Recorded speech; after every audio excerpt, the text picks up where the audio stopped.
अपनी ज़िंदगी के एक दूसरे इंटरव्यू शो से अलग है वो, क्योंकि इंटरव्यूज जनरली जब हम स्टार्स के करते हैं तो ज़्यादातर हम उनके करियर के बारे में पूछते हैं।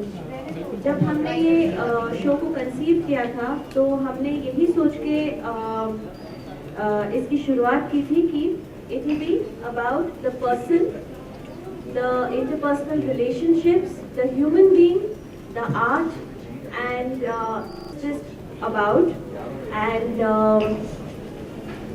हमारी अभी 3 महीने हो गए अप्रॉक्सीमेटली, और हमारा पहला एपिसोड था जावेद अख्तर जी के साथ।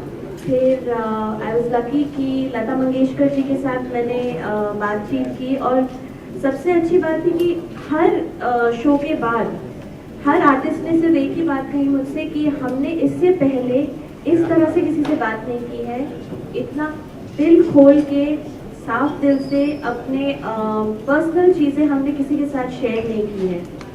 तो जब ये दिसंबर का महीना था तो हमारे प्रोग्रामिंग हेड सफिया और जो हमारे प्रोड्यूसर है जौहर, हमने ये डिसाइड किया कि इस महीने हम जो हमारे 90s के टॉप स्टार्स थे, म्यूजिशियंस थे, उनके साथ इस पूरे महीने रेडियो पे उनके गाने चलाएंगे और उनकी ज़िंदगी के पन्नों से हम सबको आप सबकी तारुफ करवाएंगे। तो इस वजह से हमने शुरुआत की अभिजीत दा से, फिर नेक्स्ट मैंने बात की अलका जी से, अनु जी से, और फिर उदित जी से।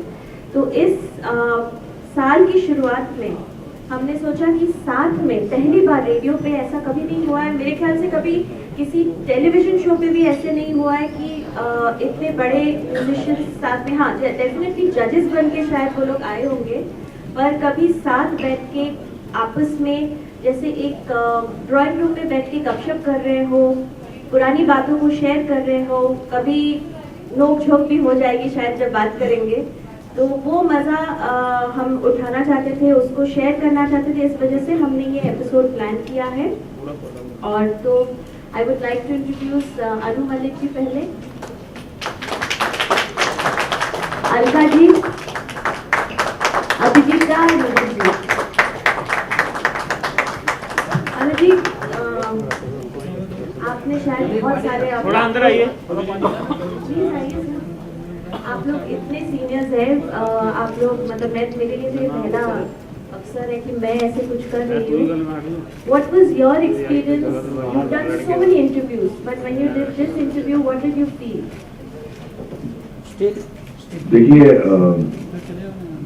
सबसे पहले तो मैं 92.7 बिग एफएम को का शुक्रिया अदा करना चाहता हूँ कि मधु के साथ जो उन्होंने ये मुहिम उठाई है to get people who worked in the 90s and we have worked in the 90s, पर अभी और काम कर रहे हैं लोग। हम ये नहीं कि 90s में आए तो फिर शहीद हो चुके हैं, अब तो जिंदगी ऐसा नहीं वो लगा देते हैं कि भाई आप 90s में नहीं, मैं आ रहा हूँ, मैं मूड में आ रहा हूँ। तो क्या है कि 90s में जो हमने काम किया बहुत अच्छा मुझे लगा, मधु ने जो किया है कि get people who work very hard. There have been other composers also, many other composers, many other singers of 90s, but Udit ji, Abhijeet ji, Alka ji, हमने बहुत साथ में काम किया है। आई थिंक मधु ने जो सवाल हमसे किए हैं, they have been wonderful. In fact, I have got a lot of feedback from people who heard. I didn't get a chance to hear the interview, but मुझे बहुतों ने बोला कि कुछ गाने तो उनको अंदाजा नहीं था कि हमने बनाए या इन्होंने गाए हैं। कुछ कभी कभी क्या होता है ना, सिंगर का नाम आ जाता है या कंपोजर का नाम आता है, कभी कभी कुछ नहीं आता है, but this time they were saying wow, ये अलका जी का गाना है, ये उदित का है या अभिजीत का है, ये अनु जी आपने बनाया है, एंड ये इस माहौल में बना था, ये निर्माता निर्देशक के साथ आपने काम किया है। And 90 hits, I think we are very proud, we are very lucky, we are blessed that in the 90s all of us started a trend of tremendous melody which is played again and again ad nauseum। वो singers की तारीफ करूँ, मैं lyric writers की तारीफ करूँ या अपनी तारीफ करूँ या और संगीतकारों की तारीफ करूँ, but I would congratulate Madhu. Being the wife of Sonu Nigam, she's got an identity of her own. I think I thank you very much for bringing all of us on this stage. Thank you so much. यहाँ मैं ये कहना चाहूँगी कि मैंने expect नहीं किया था, मधुरिमा ने जो बोला, जो सवाल किए, I was not expecting that. और शायद पहली बार मुझे भी एक इंटरव्यू देने में मज़ा आया, क्योंकि क्या होता है कि अक्सर जब कोई इंटरव्यू करता है या कोई सवाल पूछता है, वो यही सवाल पूछते हैं कि आपने गाना कब शुरू किया, आप इस फील्ड में कैसे आई, आपने पहले किसका गाना गाया, आपका कौन सा अवार्ड मिला। तो these are very boring and very stereotype question जो मैं 50,000 बार जिनके जवाब दे चुकी हूँ। तो मधुरिमा ने एक अलग पहलू टटोला मेरी जिंदगी का, मेरे करियर का, मेरी लाइफ का। और नॉर्मली मैं इतनी फ्रैंक नहीं हूँ, मैं थोड़ी सी अपने चुरा के बात करती हूँ, लेकिन पता नहीं she manage to get a lot out of me that day and I must have thoroughly enjoyed it. बहुत अच्छा लगा मुझे। सोनू और मधु की बहुत गुडविल है हमारी म्यूजिक फिडेलिटी में, और इसलिए जब उसने मुझे बोला कि इंटरव्यू करना है तो मैंने इमीडिएटली बोला श्योर विल डू दिस। और यही कहूँगी that a lot of credit goes to her for showing a different side to all artist, जिनकी बाकी बातें अचीवमेंट वगैरह तो दुनिया के सामने हैं, मगर कुछ नाजुक चीज़ें जीवन के, नाजुक बातें, वो उसने मतलब वो निकाल पाई उसको बाहर और दुनिया के सामने ला सकी। और अभी मुझे कल ही कोई कह रहा था कि आपका इंटरव्यू सुना, बड़ा इंटरेस्टिंग लगा। That speaks volumes in itself. Thank you. Interview का तो मुझे कुछ याद नहीं है, मैं सिर्फ कॉफी पीता रहा और मैं अपने मैसेज चेक करता रहा, फेसबुक कर रहा था, उदित जी के बारे में बुराई कर रहा था, अनु जी की तारीफ कर रहा था, अलका जी के बारे में तो मैं नहीं वो सब नहीं कभी। तो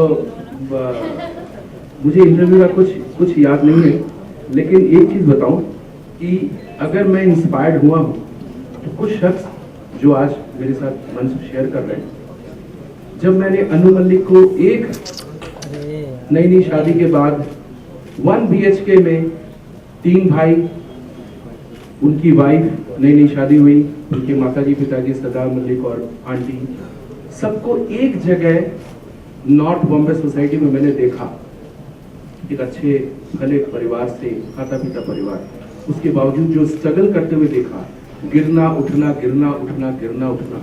और बीच में एक ऐसा दौर आया था कि he was sitting alone Neha apartments में, तो मुझे ऐसा लगा कि इस समय अनु मल्लिक के पास जाना चाहिए, क्योंकि उनकी उस टाइम शायद मर्द और काफी पिक्चरें आने के बाद एक गैप आ गया था, ऑलमोस्ट फॉर 1 year 2 years कुछ हो नहीं रहा था। मैं उनके पास गया and I can never forget that event कि जब इन्होंने बुलाया, कहाँ महबूब स्टूडियो और फिल्म सेंटर जैसे बड़े बड़े स्टूडियो में काम करने वाला आदमी मुझे खार स्टेशन के सामने छोटा सा स्टूडियो, जो आज के दिन में भी उतना छोटा स्टूडियो नहीं होते, लाइनिंग स्टूडियो में मुझे लेके गए और हमने एक लिफाफा साथ में शेयर किया था without knowing the amount that.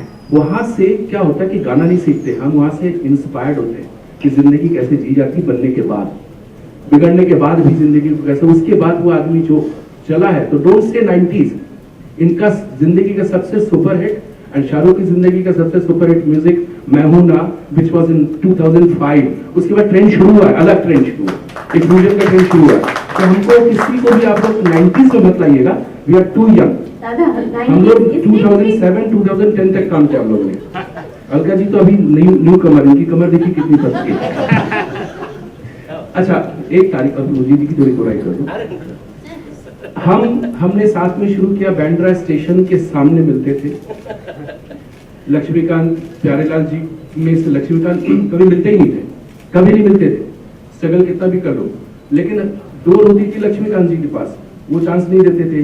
प्यारे जी के पास डोर नहीं था, लेकिन वो मिलते थे। हम लोग हर संडे को प्यारे जी के घर पे उदित के साथ जाते थे। हम जब बस में चढ़ते थे तो दोनों जेब में पैसा डालते थे कि टिकट कौन लेगा, जेब में पैसा डालते थे, लेकिन टिकट कौन लेगा ये नहीं पता। तो तब तक हमारा स्टॉप आ जाता था, कभी कभी बिना टिकट के पकड़ भी जाते थे, तो उदित जी भर देते या मैं भर देता, कुछ ऐसा हुआ है। इस बंदे से मैंने बहुत कुछ स्ट्रगल, जब इनको देखता था तो मेरा स्ट्रगल मुझे लगता था कि कुछ भी नहीं है। सो ये हुआ। सेम अलका जी के मदर फादर को मैंने स्ट्रगल करते हुए देखा, इनके पिताजी को स्ट्रगल करते हुए देखा, कैसे इनको लाते थे और रिकॉर्डिंग में इनके साय की तरह साथ में होते थे। तो आई एम इंस्पायर्ड टोटली जितने लोगों को मैं प्लेटफॉर्म मेरे साथ शेयर कर रहे हैं। मधुरिमा का डेडिकेशन मैंने देखा है, वो तो बहुत लंबा है। जब सोनू के प्रति, जब मेरे दुर्गा पूजा में पहली बार आई थी और I was shouting at Sonu कि ये इतना लेट क्यों आ रहा है, इतना बड़ा स्टार बन गया अचानक, सारेगामा से ये वो कह रहा था, मुझे क्या मालूम थी कि उसकी बनने होने वाली बीबी है, ये उनका वेट कर रही थी और ये चुपचाप सुन रही थी सोनू के बारे में। तो ये सब कांड हुए हैं जो हम लोग की लाइफ को बहुत इंस्पायर करते हैं, जो हमारी सिंगिंग में मिलता है। आप सबको नमस्कार और नए साल 2014 की बहुत सारी शुभकामनाएं। Wishing you all a very very happy new year. सबसे पहले मैं मधुरिमा जी को मुबारकबाद देता हूं और मधुरिमा निगम 92.7 बिग एफएम को बधाइयां देता हूं कि कुछ पन्ने जिंदगी के इतने खूबसूरत तरीके से इन्होंने पेश किया है और आज लोगों के दिलों में कुछ पन्ने जिंदगी के हर लोगों के दिलों में बस गया है। तो मैं चाहता हूं कि मधुरिमा जी के लिए जोरदार ताली से स्वागत करें और हमारे सामने हिंदुस्तान के नहीं वर्ल्ड के number 1 music director Annu Malik साहब हैं, जो स्पाइडर की तरह हैं। वो गिरते हैं लेकिन गिरते नहीं हैं, हमेशा उठते ही रहते हैं। 30 साल हो गए लेकिन अभी भी टॉप पे ही हैं। हमारी शुभकामनाएं हैं और अलका जी तो अकेले हैं तो क्या गम है, और रजब का है दिन है मेरे हम सफर, यहाँ तक साथ दिया है इन्होंने।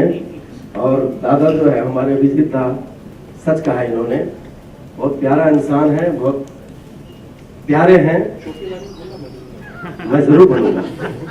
और अभिजीत जी के लिए मैं एक बात जरूर कहूंगा कि इनके फादर इनकी सक्सेस को नहीं देख पाया, वो मेरे दिमाग में हमेशा रहता है, तो मैं बड़ा इमोशनल हो जाता हूँ इस बात से।